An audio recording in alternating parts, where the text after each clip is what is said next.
Now, earlier on, you mentioned the pay gaps, the gender pay gap, ethnicity pay gaps.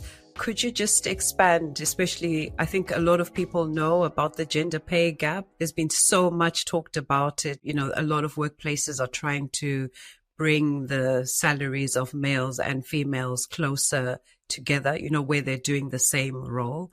But the ethnicity pay gap, I think if you're in certain spaces, it's talked about. I think people sort of know that there's something like that that might impact them. But could you just expand more for listeners? Like, what is it and how do women of color especially get impacted by the ethnicity pay gap? When I was writing the Black Girl Finance book, I think the figure was, and this was back in 2021, I think it was, the figure was that, you know, Black Britons or Britons from diverse backgrounds were missing out on 1.2 billion due to the ethnicity pay gap. And we are, you know, I think we're like 3% of, you know, the UK population. That aside, you know, it just means that that money is not available to us right now as our disposable income.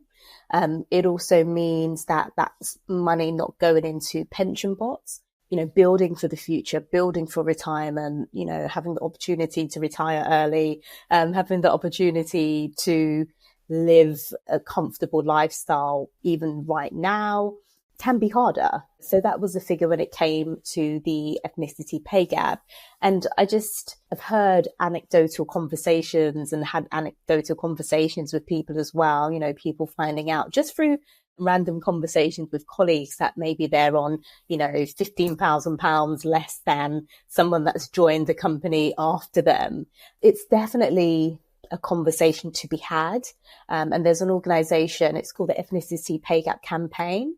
And they are doing lots and lots of work around closing the ethnicity pay gap. And they do the Ethnicity Pay Gap Day, actually, which I believe is on the 8th of January. And they also do amazing work in helping companies to calculate their ethnicity pay gap, because obviously we can be quite a small percentage, particularly, you know, moving outside of London. But they help businesses to actually work out their ethnicity pay gap so that they can start to work out where the gap, where and why the gap exists. Is it that they don't have the talent coming into the business? Is it that when people are progressing in their career, it suddenly hits a bit of a ceiling, so that they can actually do something? So yeah, like I say, ethnicity pay gap is not something often kind of spoken about when it comes to kind of DE&I in businesses, but it is something that exists. Yeah, and I think it's important that people are aware of it, but also that they know that there are organizations out there that are helping to close this gap, and it's becoming more and more of a topic in corporates. Maybe not everyone at the moment, but certainly it's definitely needed. I think having people getting more salaries, you know, I mean, higher salaries is definitely beneficial for those communities, for building wealth in those communities. So yes, I applaud anyone who's trying to close that ethnicity pay gap along with the gender pay gap. Speaking about Black Girl Finance, and I assume from the name that you're speaking mainly to women and women of color. What are some of the common challenges you've come across since you started Black Girl Finance and speaking to more and more women of color?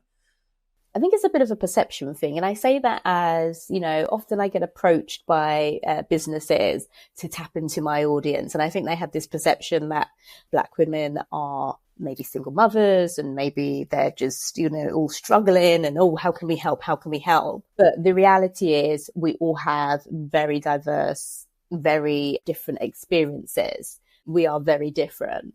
And some of us are doing very, very well. So yeah, it's that perception. And maybe it's like the media, kind of how we're portrayed, our people, particularly in the UK. So it's something that needs to be worked on externally. What is definitely present is a lack of confidence. So one of the questions that I always ask when someone signs up to speak to us is, you know, how do you feel you are doing with money when it comes to your finances? And I ask on a scale of like 1 to 5. And typically everyone rates themselves somewhere in the middle, if not on the lower end of the scale. I tend to find that we are doing better than we think we actually are. I don't know. It's almost like everyone expects everybody else to be doing better than themselves financially. They always feel like there's something missing or there's something that they're not doing, even when they're doing okay. So that's always interesting. That is always very interesting, just the level that we rate ourselves at and as.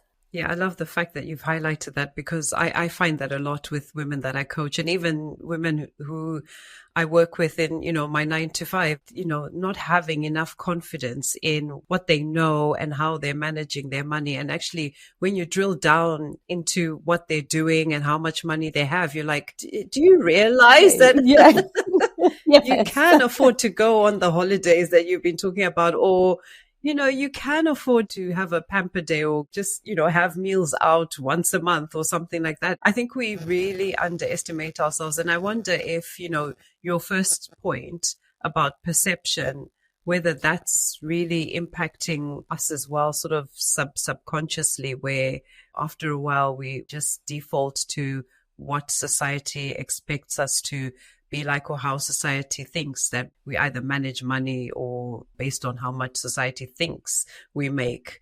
Because I agree with you. There are a lot of women of color who are doing extremely well, even men as well, business owners, people in corporate as well, handling a lot of money. And I think the next generation is going to be even, probably commanding more salaries, because when I look at the younger generation coming into the corporate space, they're not keeping quiet about their salaries. Yeah, absolutely. They're definitely not. Yeah, they've got the message loud and clear. Whereas Exactly. I think maybe the older generation, my generation, still have those kind of hang-ups of, just get on with your, all that messaging, just get on with your job, keep your head down, work twice as hard, don't ever put your head above the parapet. But we know now, and this generation knows that, it doesn't work. It doesn't often pay to be, the silent one plugging along in the room. You have to kind of play the game.